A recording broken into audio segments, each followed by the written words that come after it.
So, scientific ontology. So last time, if you recall, we kind of touched on some scientific assumptions, some kind of tacit assumptions as we do science.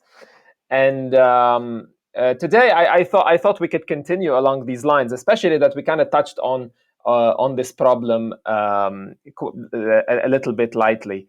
So the main question is what is real? Okay, so when I ask what is real, I'm kind of doing, you guessed it, metaphysics. So on slide 2, you can see this is a reminder. This is one of the main branches of philosophy, metaphysics. Whenever I ask questions about existence, about taxonomy, what is it that is a property? Are they real? Do objects possess them, etc., and so on? All those discussions belong to the realm of metaphysics. I know it's a bad word for the scientific audience, but it really concerns us, at least in what we will be talking about today. In any event, whenever you define whatever is outside the physics, you inevitably will have to define by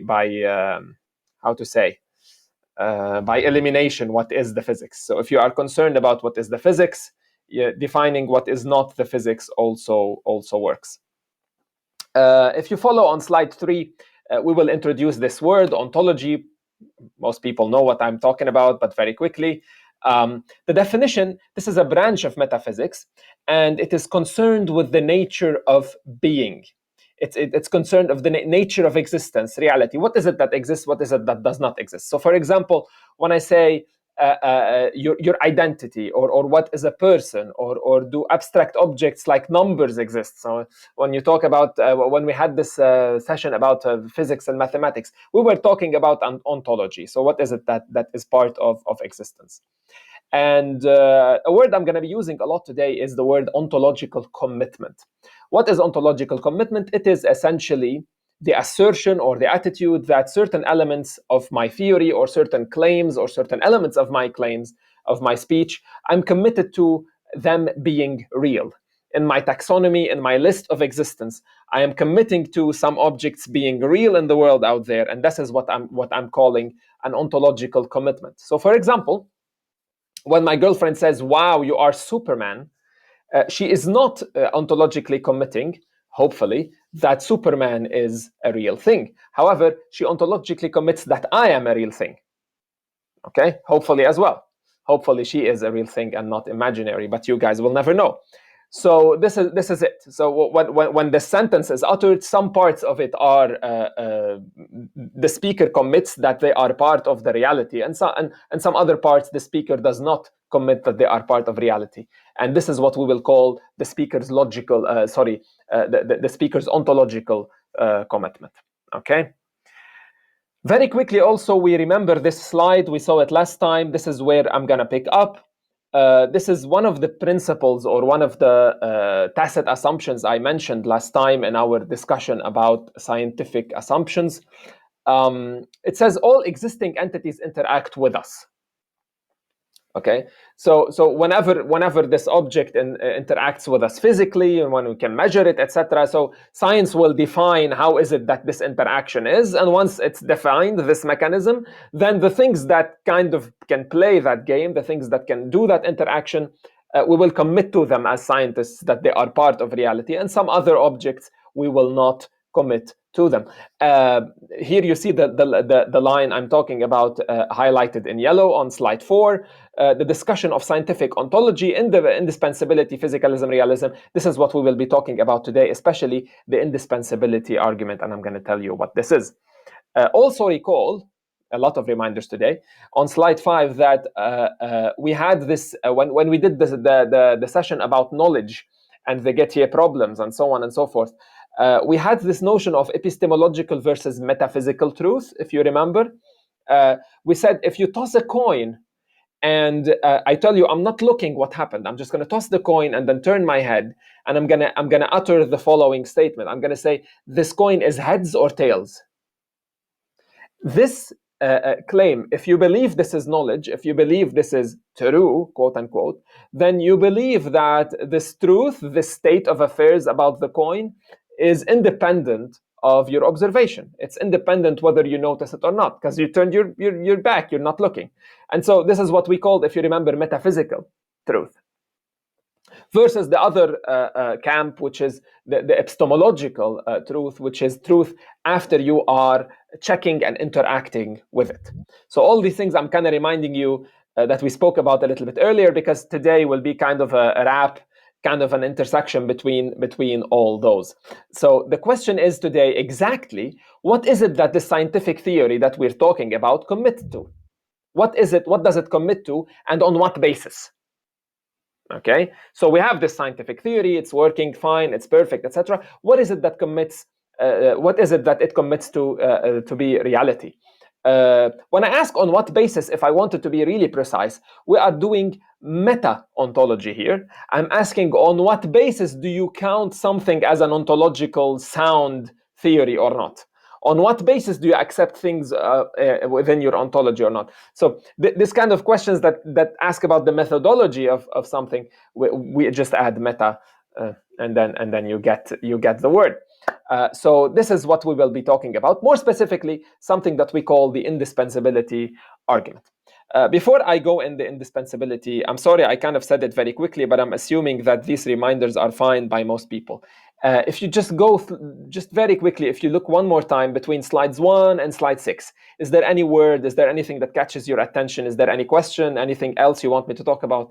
Just let me know right now before we continue. So one thing just occurred to me as you're talking about ontology and where you're, so if I think about, for instance, Newtonian physics, does that exist? And I guess in some sense I would say, yes, it exists. Somebody, we put it together and it exists. I would also say that we know, Andy always hates it when I say this, but I would also say that we know now that it's not the truth. It's really good, but it's not the truth. We know that, but it also exists and it's useful and all that. Does any of that make contact with where you're going? Oh, absolutely. Newtonian mechanics will be an example on our plate today. But I wanted to untangle your question a little bit. When you say Newtonian mechanics exists, what are you talking about exactly? The body of the theory or the entities that the theory includes? So, for example, Newtonian mechanics talks about masses. Do masses exist? Or is a mass a property of objects? So objects are the ones that exist and they have mass. Right. And so You know what I mean? I think that is the question, of course, and that's why I asked the question. I wasn't sure whether you cared about the existence of Newtonian mechanics in terms of the fact that it's a thing that we can use, and it posits all these things about reality that we can't know, but it's definitely a thing itself. So I am always for instance, I mean, and this connects to what I've come to really embrace, which is the fact. Well, some when you say things like, "Do I know? Does space time exist?" My answer is yes, absolutely. It exists within general relativity, right? General relativity is a theory that has it absolutely exists. I can give you explanations in terms of that. Um, but that ultimately everything comes down to just observed facts. What does the meter on this, what does the needle on this meter point to? What number does it point to? And then we can decide what that means. We say it's an electric current or something else. Sorry, I'm getting a little away from it, but I think it's an interesting question to me, and I guess I hope that you'll smooth out the edges there between the existence of a theory, which is definitely a thing. you know, we all acknowledge it. Some of us get really good at using that theory, even though it's wrong. It makes contact with nature in some ways, but we know fundamentally it's wrong. It's really an interesting thing. That's really an interesting, much more interesting thing to ask the question about than mathematics. Did Newtonian mechanics exist before Newton, given the fact that it's wrong? Yeah, that's another question. So the constancy of that existence, relative to time, is another big question. And now that you're talking about Newtonian mechanics, I have even more questions than I started before. And of course, probably won't be able to tackle each and every one of them, but maybe in the discussion we can open this a little bit later. So when you talk about Newtonian mechanics, these masses possess the ability that they immediately, without delay, attract each other.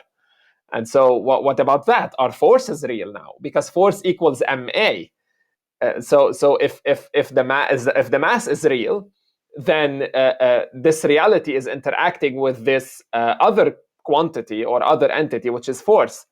And if we were to, stay truthful or faithful to that principle, I kind of naively formalize just like everything that interacts with that is part of reality. So this mass is real, and it's equal to a force.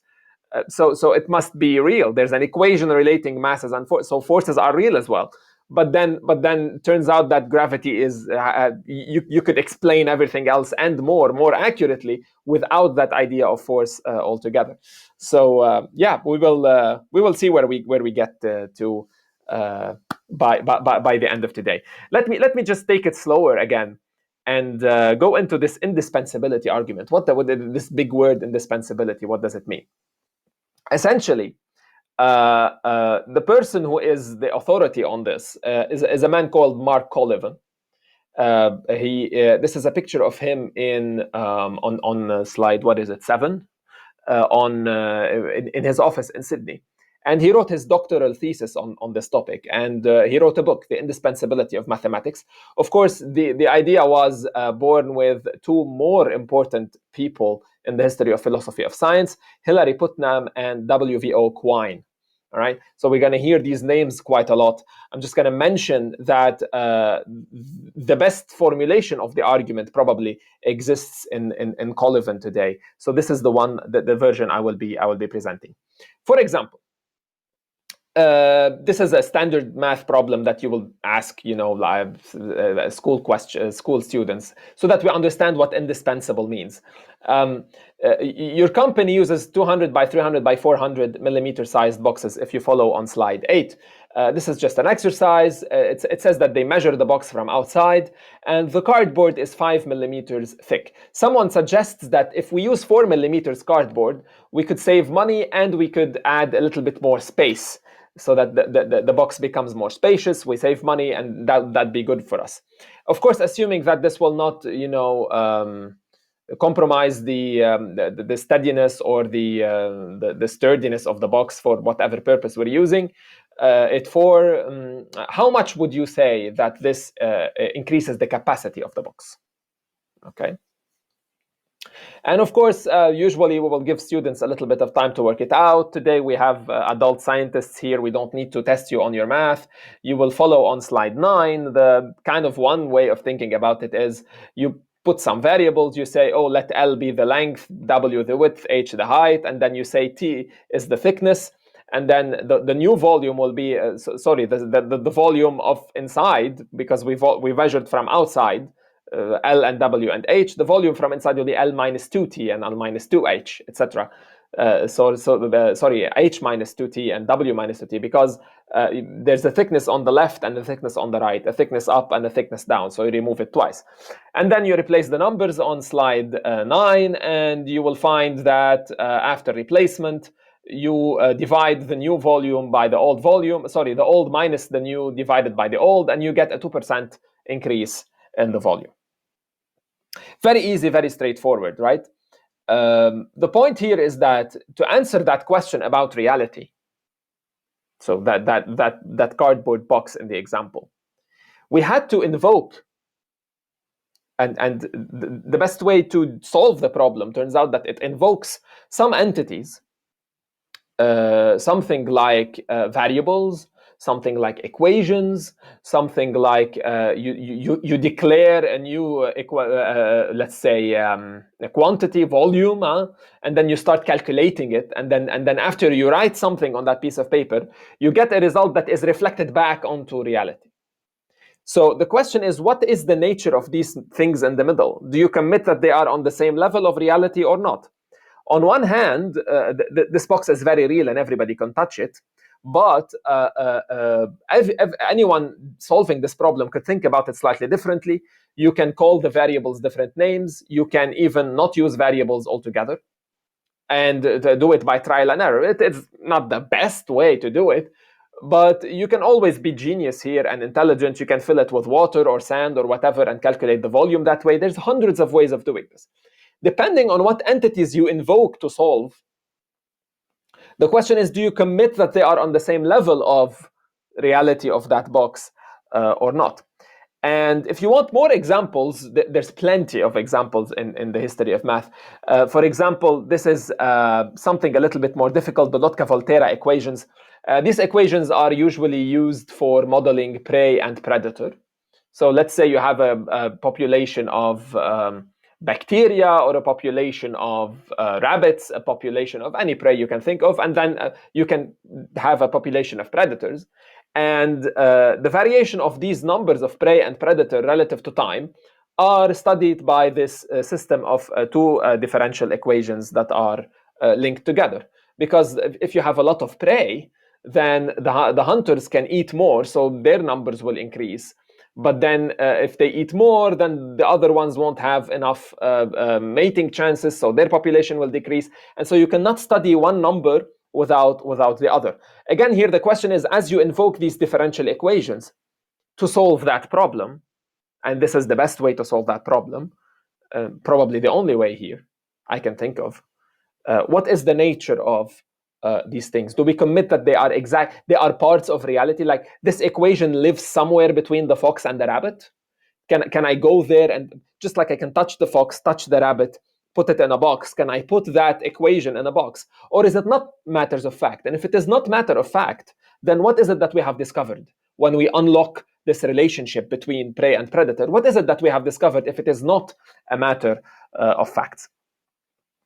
On slide 12, you see the Quine-Putnam indispensability argument summarized. So this is what independently, by the way, they did not work together, but independently between both of them, this is the formulation that one of the formulations. This is Mark Collivan's formulation. He says, premise one: we ought to have ontological commitment. Again, ontological commitment means you believe that these things are part of your taxonomy, part of your reality.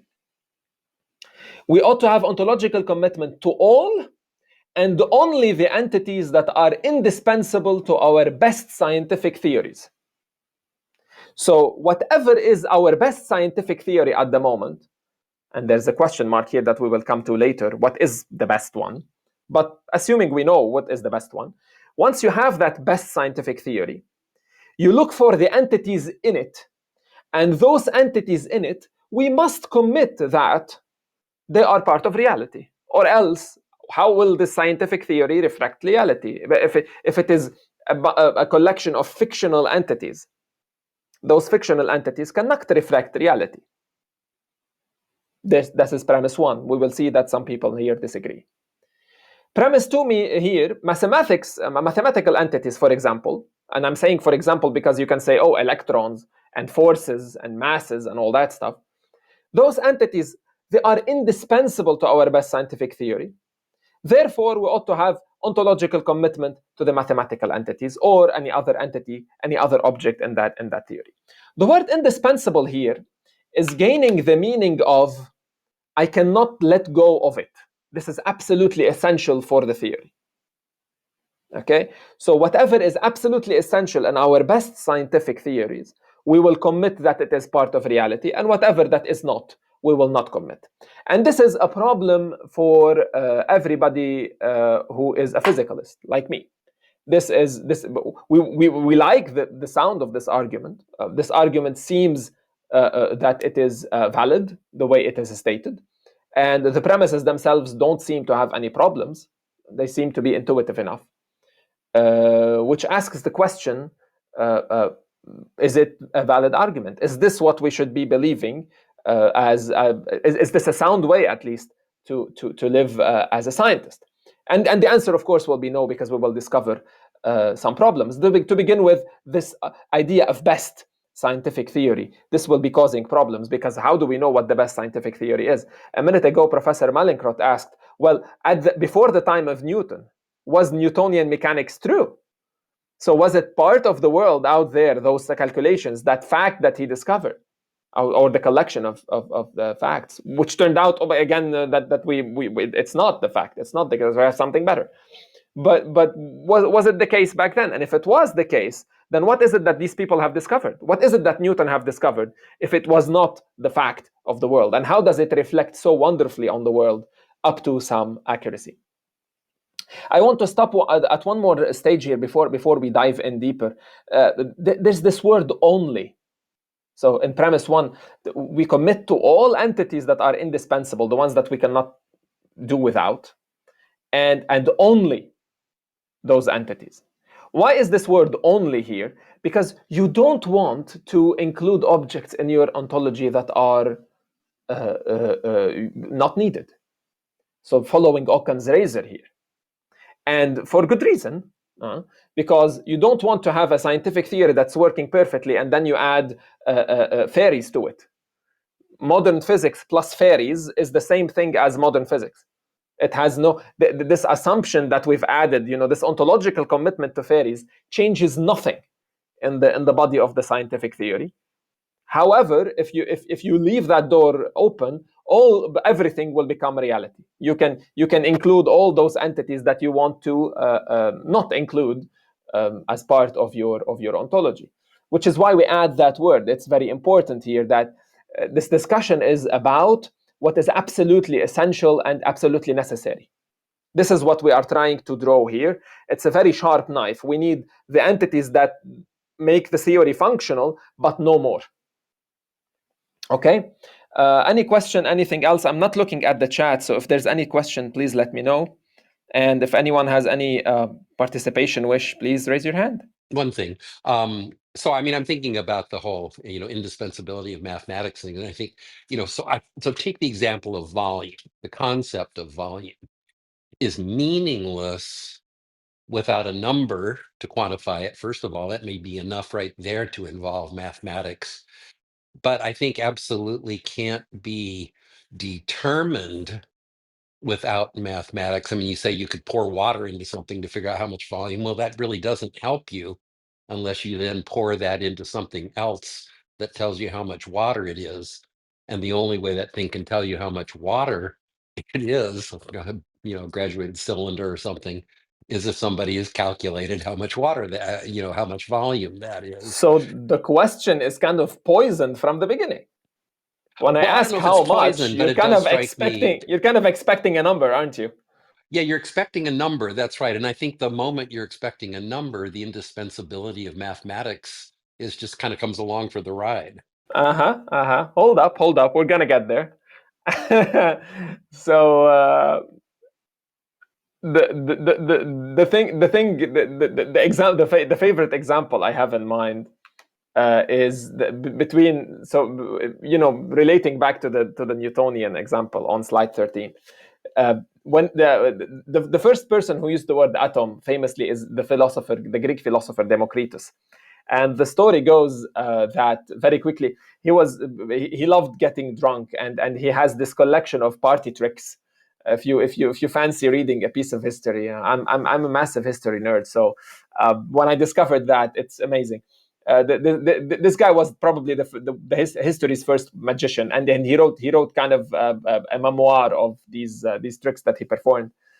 He was drinking, the story says, one day under the vine, and he was looking at the grapes, and he says, you know what, everything here in existence, this is made of these, just like these small grapes make the whole collection of them, and then a huge collection of them, you put them together, they make the entire vine, and then you have a vineyard. So he's kind of thinking about this very naively, very philosophically here, in the old philosophy manner.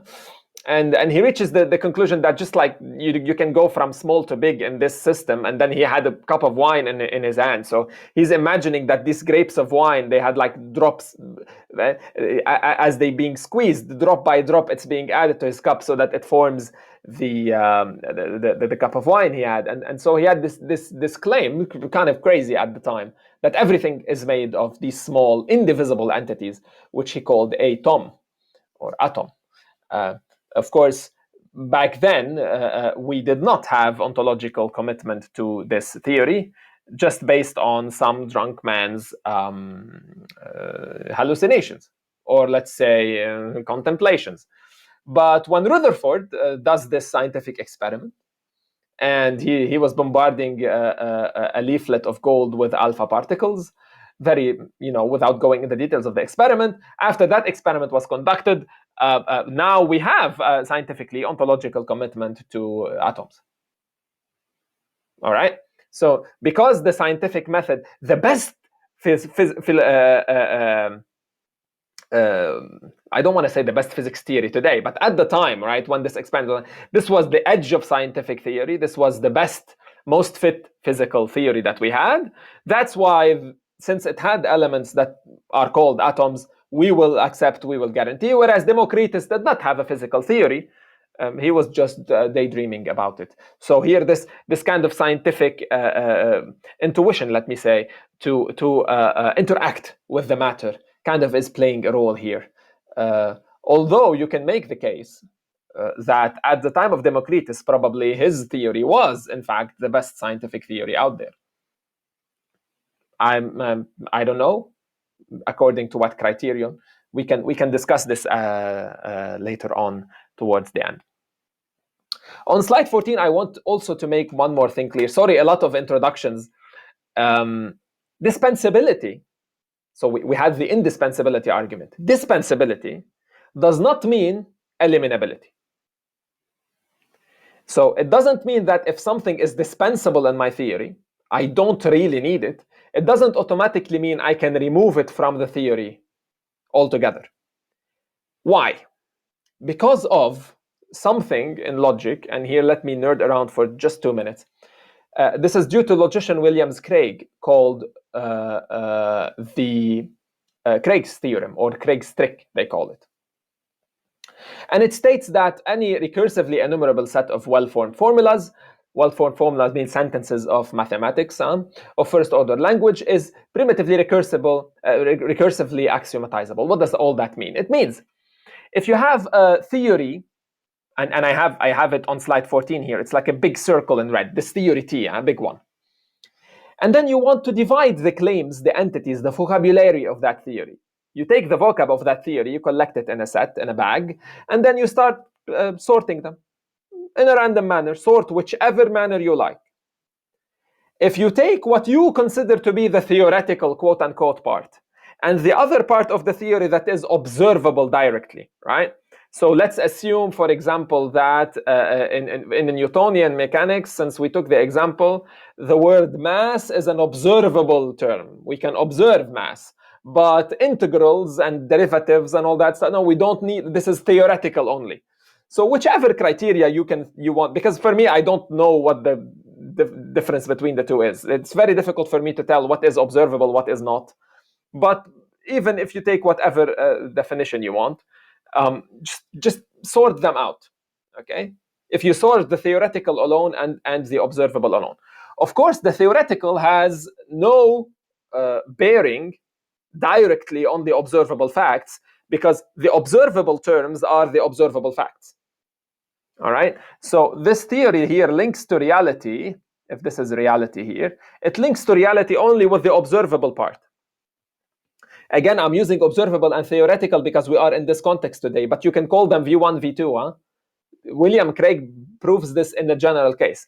What William Craig proves is that if you take this division and you isolate those observable terms, then every theorem that applies to the entire theory or is a consequence of this entire theory here, this is also, and it has bearing on reality, of course, then this is deducible from here. So here you can deduce phi as well. In other words, you can remove that T part altogether, and the theory will not lose any discovery. And if that is the case, then it follows that everything you want, because we picked T and O randomly, not randomly, but arbitrarily.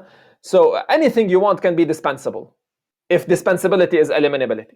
You can eliminate it, yes, of course. Isolate the theory, say whichever ones you care about, which ones you don't care about, because they don't link to reality, because they are pink, who cares? And then you can also prove that you can axiomatize the theory in a different way so that it yields the same facts exactly. So you don't lose anything.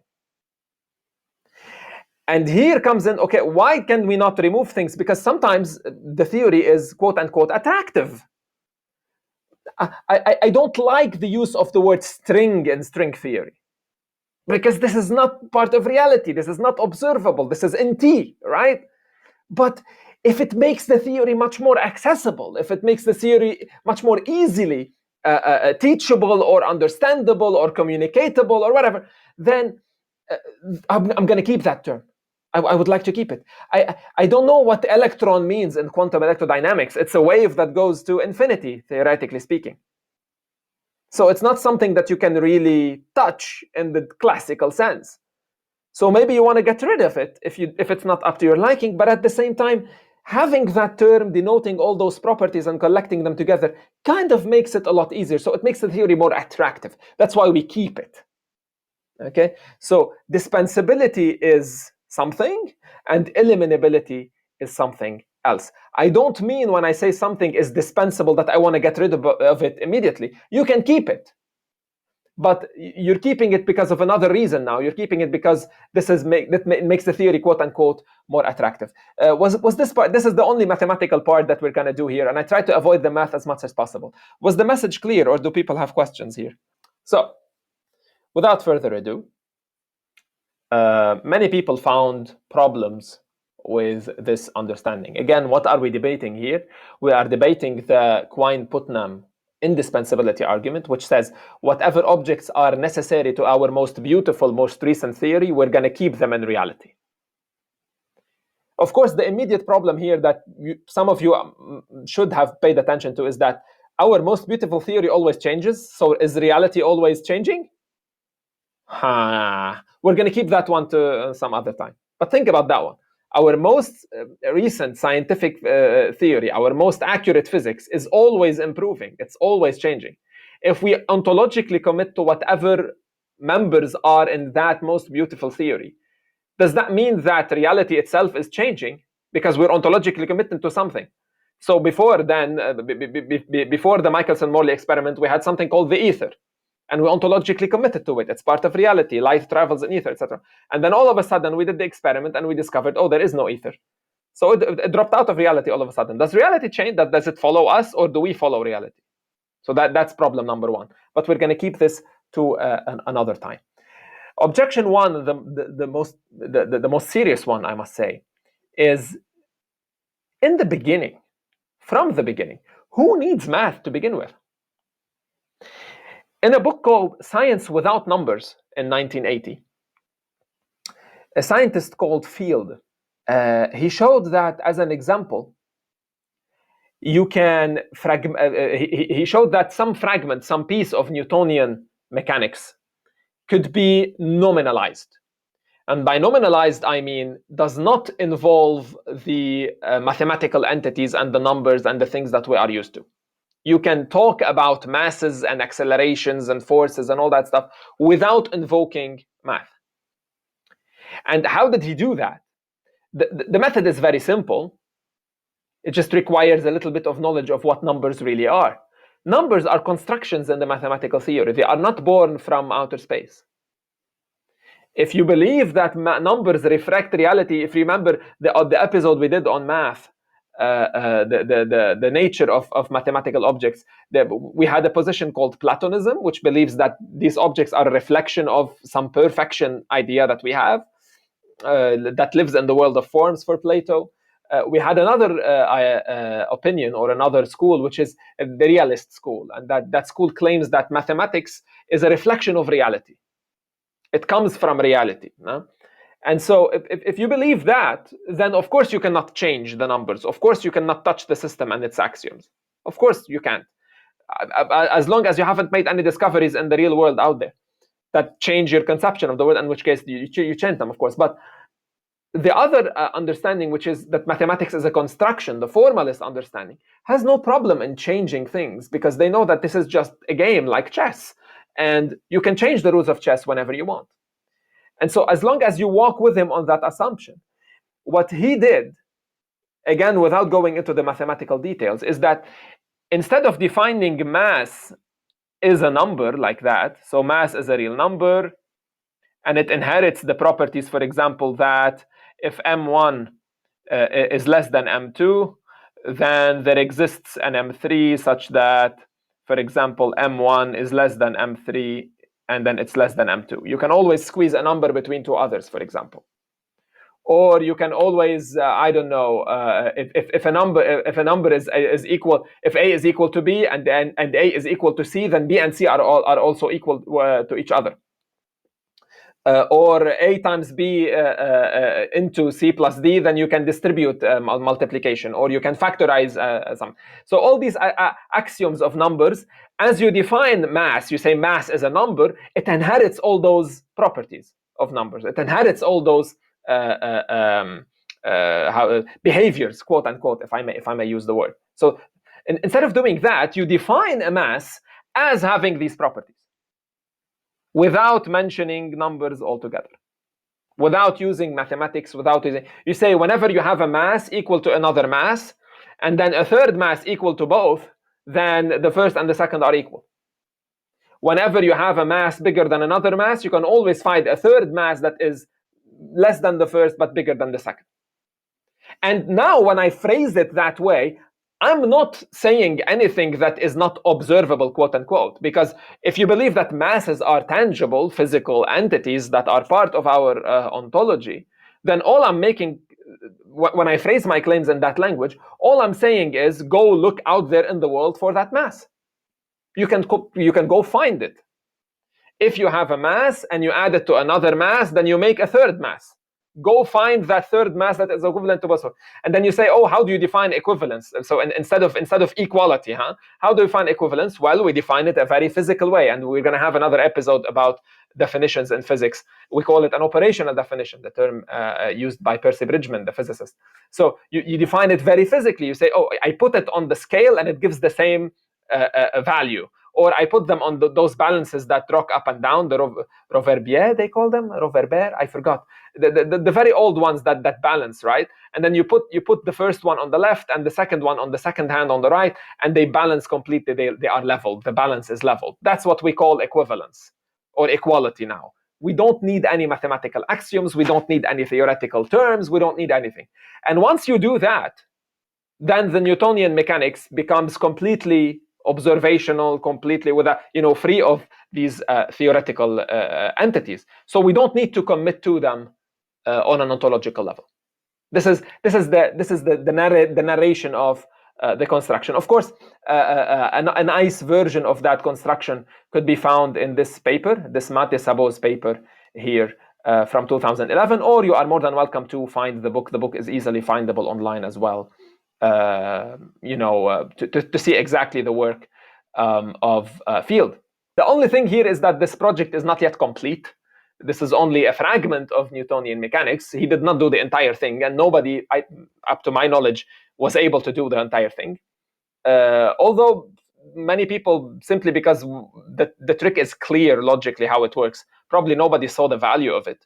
On the other hand, because it's going to take some effort, and it's not straightforward, even though I explained how it works. On the other hand, the fact that nobody has ever done it, it's raising issues now. Oh, can it be really done, or is there something that cannot be done in that way? So this is still an open debate, not a very hot one, but it's still an open debate here. This is the first objection. We can do science without numbers. John, you were talking a lot about this numbers, and you just mentioned a minute ago that whenever you ask what is the mass, then you invoke the concept of number immediately. Are you convinced now, or are you still? Did you have any questions about this trick that Field used here? Yeah, no, I like it. I like everything you said, certainly when it comes to like measuring mass or measuring volume, right? I see how you could do that without ever putting a number. Because whenever you put a number on, you're appealing to some completely arbitrary unit. in the first place. So just to say these are equal, this is less. I see how you can do all of that. I'm not sure how you then extend that through the theory. If you want to do Newtonian gravity and mechanics, you've got these equations.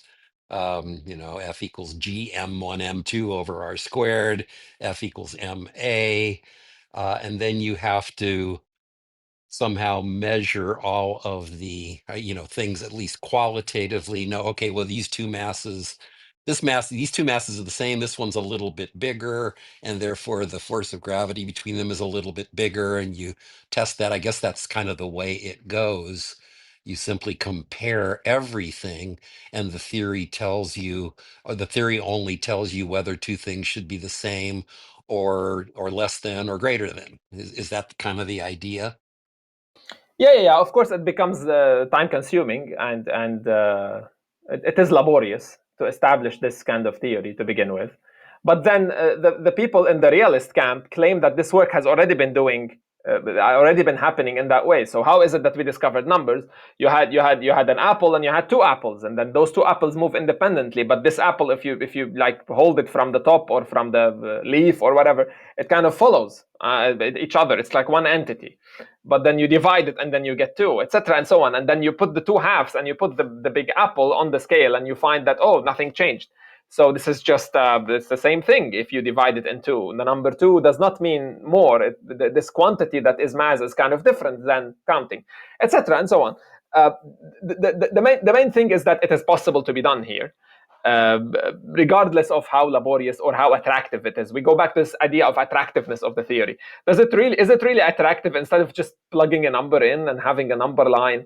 Is it really attractive to keep doing these comparisons one by one? I'm not really sure, but if it's causing you an ontological problem, then probably it is worth it. This is the idea or the motivation. Objection number 2, also an important one, is that if you take the mathematical entities again, and you want to commit to those, as Quine Putnam will tell you to do. So Quine is a person and Putnam is a person. I'm using Quine dash Putnam, two different people. As that thesis here tells you to do, okay, take the mathematics and then grab the best theory, and then whatever it uses, grab those. The question is, which mathematical entities do I bag with me? Which ones do I choose? And to clarify what I mean, an example here is that Euclidean geometry, which we brought up a minute ago, could be axiomatized in one way by Euclid himself, which he used these vague terms like common notions and then common intuitions and 5 postulates and so on and so forth, which we don't use anymore. But that's one way of doing geometry. The other way is Hilbert. He has an axiomatization, and the other axiomatization based on first order logic done by Tarski. And you could imagine many more. And probably there are many more, and I'm not aware. But these are the famous 3. So I need geometry, right? I'm going to do physics at least in 2 dimensions. I'm going to need Euclidean geometry, the classical one that is not extended to 3D, right? Whatever. I need that. But which axiomatization do I pick? Why does it matter? Because in every axiomatization, there are entities that exist and they don't exist in the other. So for example, in the Euclidean understanding, a point exists and a straight line exists. Where, how, what is the definition? Nothing is given. It starts with point and line and plane. With Hilbert, it's the same story. So points and lines and planes and all those, they exist. You go to Tarski's axiomatization, there's nothing of the sort. What exists is relationships, congruence, betweenness. Okay, so he starts building those using, of course, axioms of set theory. If this is the case, then which entities do I commit as part of the reality of that system? If those are, and if this Euclidean geometry is indispensable, I agree it is indispensable. I'm not going to debate like Field did that you can get rid of it. No, I agree it's and we want to keep it and want to ontologically commit to it. But which entities do we pick? Do we pick the entities of Euclid or do we pick the entities of Tarski? And you can, of course, use this in every mathematical theory you know. every mathematical theory you can think of can be axiomatized in, I don't want to say infinitely many ways, but in very large number of ways. As long as we do the work. You want probability? Yeah, there is Kolmogrovian probability. Kolmogorov did an axiomatization, and it has different entities than the classical one we teach in school. Of course, because it's kind of more difficult to teach young students to use the formal logic, the formal language, but they are completely equivalent. Whatever you can deduce in the first one, you deduce in the second one. You can prove this equivalence, in which case you have a problem to choose which entities do we want to commit to. And then you go back to that idea of attractiveness. Which one is more attractive to me? Which one is attractive to you? And then we end up with two different versions of reality, which is not what you usually want from a scientific theory. The scientific theory is there to at least tell us what exists. It's at least to tell us that, for example, ghosts have not been detected. And so they make the claim, oh, this is not part of reality. What is it? The ether is not part of reality. You remove it. Santa Claus, the fairies, the Greek gods, the god Shamash, not existing. Remove it from reality. Science is there to tell us what is out there in the world and how we deal with it. This is, in summary, what. I have to take some issue with that, Shamash. I mean, Yeah. because one of the things I say all the time these days is that science doesn't know, can't know, and in some sense can't care about what is or what reality is or anything else. The only Okay. thing science ever does is tell you what happens, tells you what a meter's going to read, tells you what some measurable thing, and that really is all. Yeah, this whole, it's really fascinating, of course, to think about curved space-time and all that kind of stuff. But there's no way to know. Probably isn't a thing that exists. We're not saying it exists, right? The only thing we're doing is telling you what will happen if you set things up. That's the only thing we can ever do. So you're telling me what happens to real entities I can observe, or you're telling me what happens to entities somewhere out in a universe above the physical one? Yeah, no, only things you can observe, right? I mean, the only thing we can Exactly. So I do can is tell you about interact with those measurements. entities. Yeah, this is good enough for me. Yeah, okay. This is good enough for me. I can interact with them. Everybody has access to those entities. We can all observe, and then once we observe and we agree on the language, we will observe the same thing. Whereas other descriptions of the world will involve things that we cannot observe all the time. For example, faith. They tell you if you go with good faith to the priest or to the whatever, you will heal. But if you don't go with good faith, then you will not heal. The person who is making that claim is assuming that faith is a detectable thing that is measurable. Whereas a scientist, if you go to them with that claim, they will ask you, what is the definition of faith? And when a scientist asks you what is the definition of faith, probably this should be the next episode at this point. I'm bringing it up too many times. He's asking about an operational definition of what faith is. It's not asking about just any definition out of your head. The scientist wants to measure and interact. And of course, I'm not saying that the scientist carries the ontology in their pocket and that their job is to make ontological judgments. That's not what I'm claiming. But science does have that role to tell us the objects that we can interact with, what is their description, and how is it that their interactions will unfold. And once they make that claim, everything outside it falls outside the physics. It becomes metaphysics. So what we call, so it's not something you can interact with in a measurable way, as science defines measurement in any way. Using these words is never comfortable, but I think everybody here gets the idea. Do you agree to this, John? Is this a better formulation? Yeah, and as you were talking, I mean, I was just thinking about, for instance, I mean, scientists will say um, neutron stars exist. We will tell you that. We don't tell you that because that's a prediction of a theory or anything. We just observed it. We just and the thing we're calling a neutron star, of course, I mean, that's packed with all sorts of other, there's semantics involved there, but there is a thing that we call neutron stars. And when we say that, we mean we're talking about some observations, some directly observed facts. We're not telling you that we derived them from our theories or anything else. Same could be said with Even if you black derived them, holes. even Well, if you derived them, but once you derive them, you are making the claim that they are observable. So we have not detected, I don't know, the neutron when it was theorized, or we haven't detected the Higgs boson that when we have theorized it. But the theorizer has given us the method, or other people, as they looked at the calculation, they came up with methods that could observe them one day, and then some of those have been actually observed, and some of them haven't. But in any event, these are objects in the theory that how to say, they gain their validity from deduction. That's not Yeah. a problem. That's Well, not I a think problem that's at all.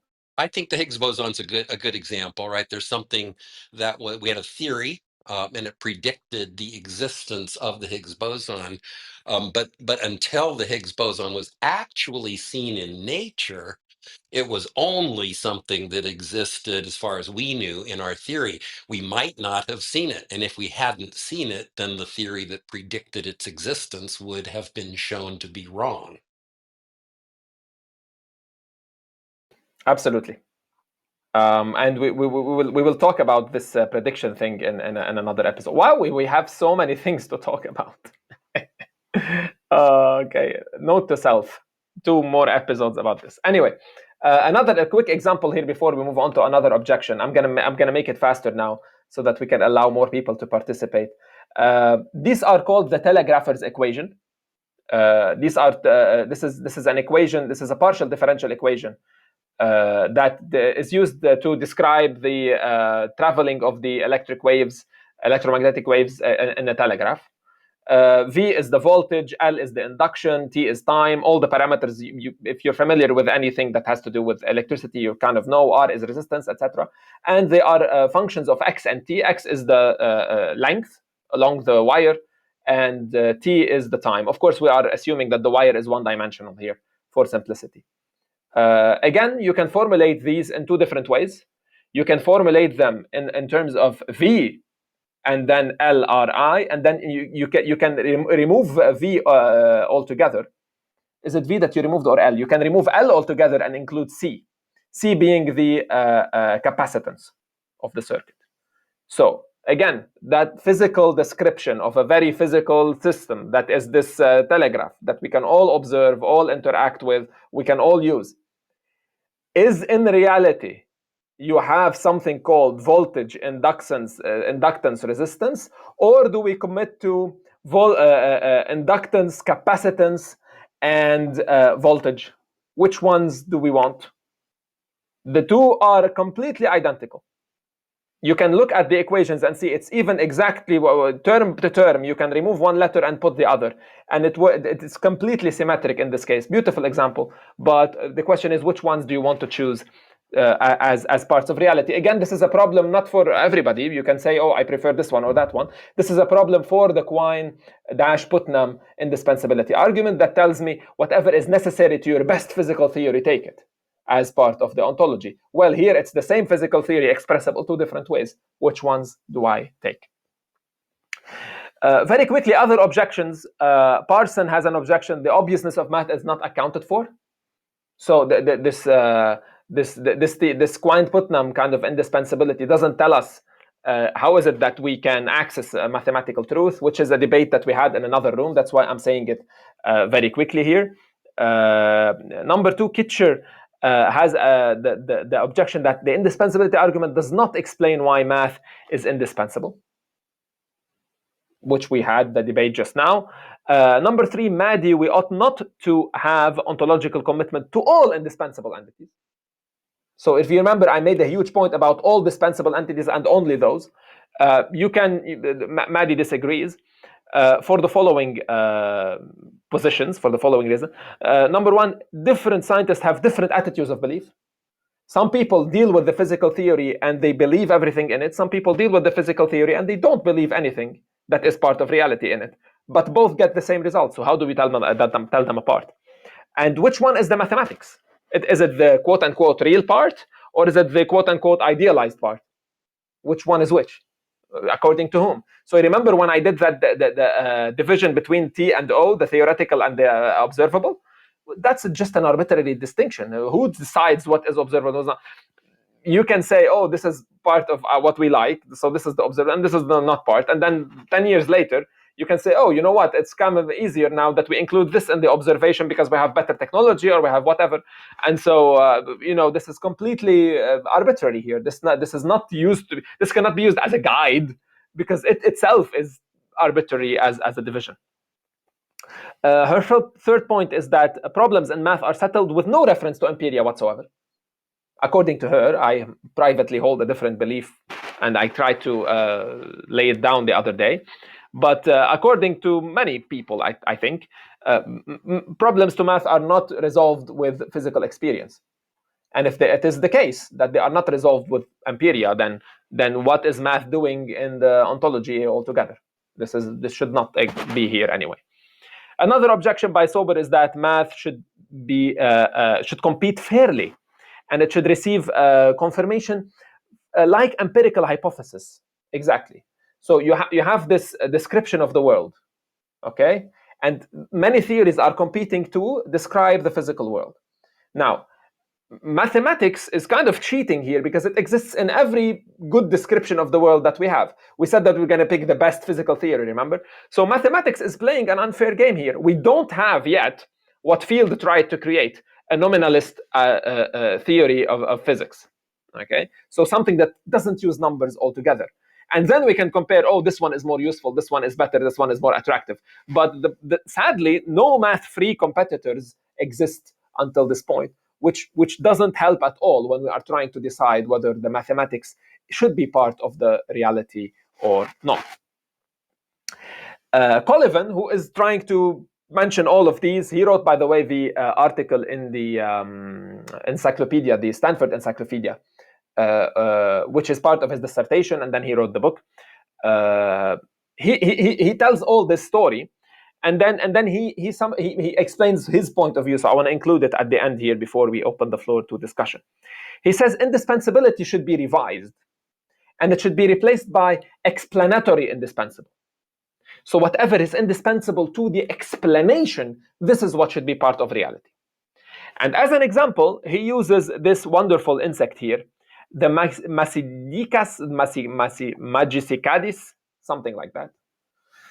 Apparently, this insect has a life cycle of either 13 on some seasons or 18 on some other seasons years. Sorry, either 13 or 17, not 18.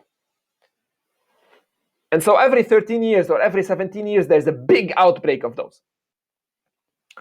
And to explain this, biologists have said, what other animals have very high prime number booms in their population?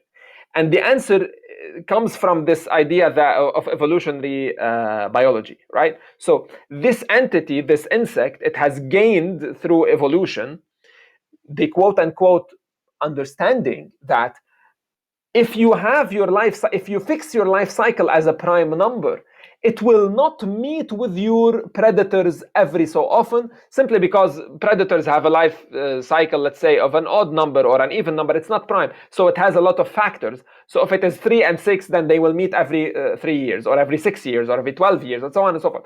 But for 13 and 17, it's going to be centuries until the outbreak of these insects and their predators meet at the same year. And so that, for him, it should be indispensable here to explain why the life cycle of these insects is a prime number. And since that understanding that we have of what a prime number is and what a factor is, etc., is necessary to explaining how this happens in reality, then this becomes now part of the reality. It's not only indispensable in general, but it's indispensable to the explanation. I cannot explain why these insects have prime number life cycles like that, 13 and 17, without saying, oh, this is a prime number, this is the factors, this is how it happens, and so on and so forth. So this is Collivan's fix to the explanatory indispensability, and this concludes the presentation for today. Again, for those of you who have been here, thank you so much. For those of you who just joined us, it was about the indispensability argument, the Quine-Putnam indispensability argument as ontological commitment. So this is what we should believe as scientists, or as the scientific theory should tell us, This is what it commits to as real objects that you can detect. We have also discussed nominalist physics, the possibility that you can have physics without any numbers altogether, so that we don't have to include numbers in reality. A famous question: are numbers discovered or are they invented, etc., etc. So this relates to, are they real to begin with or not? And we have seen many objections and revisions. The ones that I have stopped at are the ones that have to do with which mathematical entities do we pick out of all the possibilities. And if you have this description that has had mathematics and you have another competing theory, then one of those competing theories will have more attractiveness, more power, more whatever it is that you want to call it. But we can have that equivalence, and we can take away the math altogether. So this is what Field tried to do. And if you take all the math altogether, does that make it a better theory? Does it make it more attractive or less attractive? And if you can take away the math altogether, how is it that this relates to reality? So this was a summary of the discussion today. Thank you very much again, and the floor is open for more and more discussion. Thank you. Yeah, that's good. That was a good presentation. I guess by this definition, prime numbers would be real because they're indispensable for explaining the biological According to rules. Collivan, yes, he kind of commits to the reality of course, when you say prime numbers, you have everything else, because once you have prime numbers, you have natural numbers and real numbers and all the other axioms that involves them. So you have everything else, minus the very weird infinities of infinities part. But at least for the very beginning, the math that everybody learns, I think Collivan 100% and others, they commit to its reality simply based on that criteria here. Yeah, I mean, I don't know. Once you say that abstract ideas are real, now you have a definition of real that I wouldn't recognize, but okay. Well, then there's a challenge that you and I, because I do share your rejection of this reality business. At least naively as it is stated like that. So it is our burden now to get out of that problem, to kind of find a solution. How is it that you But would humans explain are the life meaning cycles of these makers. insects in a very physical, very measurable way without invoking, let's say, metaphysical entities like the number 13 and its factors? Well, aren't we just making identifying repetition in chaos, so to speak? Like we're pattern finders, right? But the fact that we find a pattern and use some language to identify the pattern, I don't think that is sufficient to create reality. If that were sufficient, I think my theological friends would be on solid footing saying there's really a God. It feels to me like it's a short distance.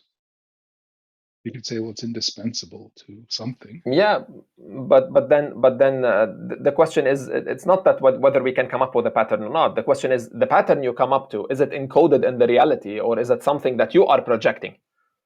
This is the question. So when I discover the pattern of life cycle of this insect, or I discover the other patterns, let's say in the honeybees and the honeycombs, etc., etc., and the way they are organized, or the ants, or any pattern, or for example, the Fibonacci things that people see. By the way, I should probably make a room also about these Fibonacci silly stories. People start, it's annoying me to the point where everywhere you see a spiral, now it's a Fibonacci spiral. Okay, fair enough. All these patterns that you find out, are they in the world? Are they a property of the physical world? Are they facts? Or are they your way of interpreting what is it that you see? So, for example, we know that colors aren't facts. Colors are our brain's way of perceiving those electromagnetic waves that are jumping around. You cannot go touch a color and then isolate a color in the lab and kind of put it in a vacuum and observe a color. You can do that with other particles. You can do that with any other object, but not with colors, not with sounds, because they have a different nature. That subjective experience that we have is only due to our brains. So we know now that if you want to commit to it ontologically, you have to enclose it within your encephala here.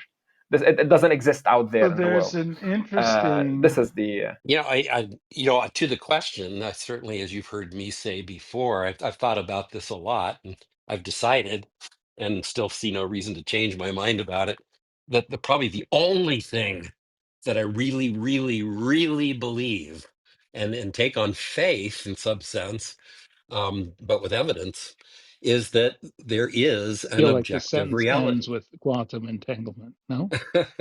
Is that there is an objective reality, because my thesis is that you simply couldn't do science, couldn't work, let alone be as fantastically successful as it's been, if there weren't an objective reality. And I make no claims about our ability to know what it is, only that it must exist. Yeah, I think you recognize that as an ontological commitment, right? It's not a fact that you can Yeah, prove. that is my primary, I think, ontological commitment. So it's Yeah. a presupposition. It is exactly that. I don't know if you And missed. that's I don't know if you missed the previous room, Benjamin. We kind of included like way more than one presupposition to do science. That this world exists out there, that it is ordered, that we can understand that order, that this order doesn't change from moment to the next. It's stable enough. We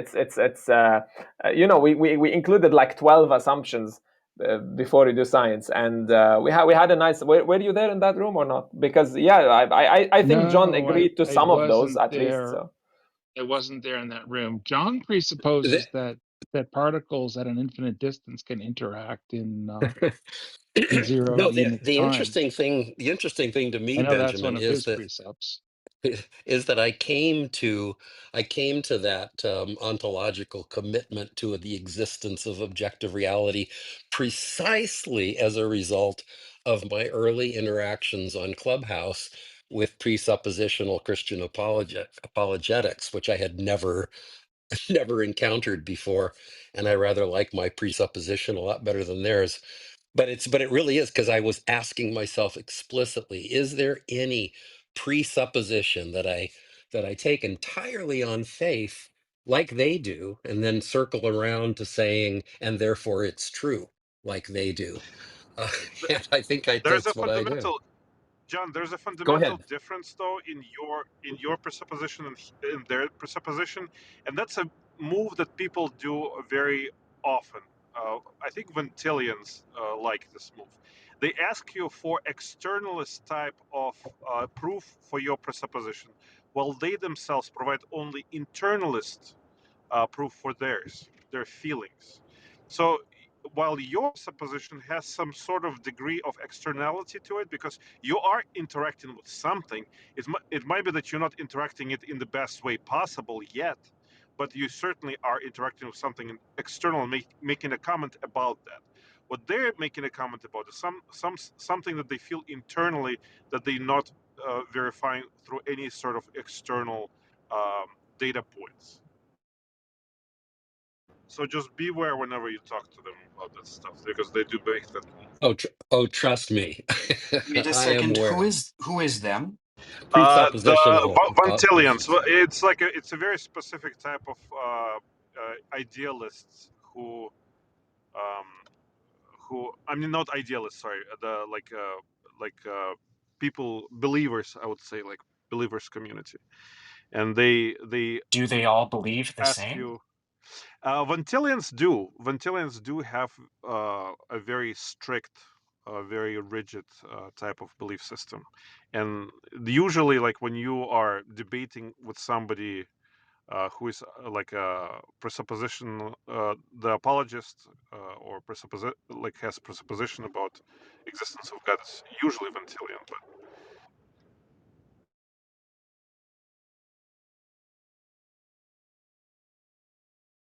Now, I'm not familiar with it. What is the word you're so saying? yeah, Ventillion? Vantil. It was. I think that's the right name. It's like he was a very famous Protestant apologist of the. I You want to. spell it? Can you spell it for me? I want to look it up. I think so. It's Vantill. I want to say. Ah, Um, yeah, I'm just driving right now, so I'm kind of pulling it out of my head. But when I stop, I'll research it and I'll back message it to you, John. Oh, it's Van Tillian. So VAN space TIL. Cornelius Van Yeah, Til. that's the guy. never heard of him before. Oh, dude, the what's Darth Dawkins. You're probably familiar with who that is. I believe he is Ventilian. Oh wow. Yeah, I'm seeing that now. That's exactly right. Yep. He lived 1895 to 1987. Hells yeah, I was right about that in general.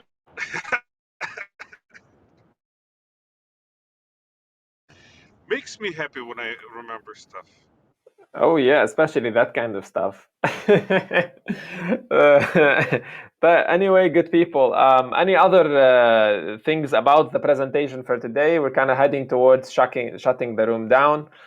It's been 2 hours since we were opened, and we are late to start today because of Clubhouse bugging. So thank you everybody for waiting and being here with us, all the friends.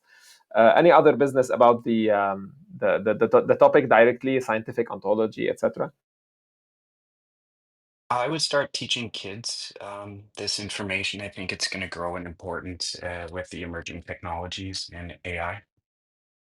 How do you start teaching kids is the question, or do you start teaching kids? I kind of No, I misheard. think we as a humanity, I guess as a species, need to start better informing the younger generations because of the world that Yes, they're about to enter into. more indoctrination for our kids, please.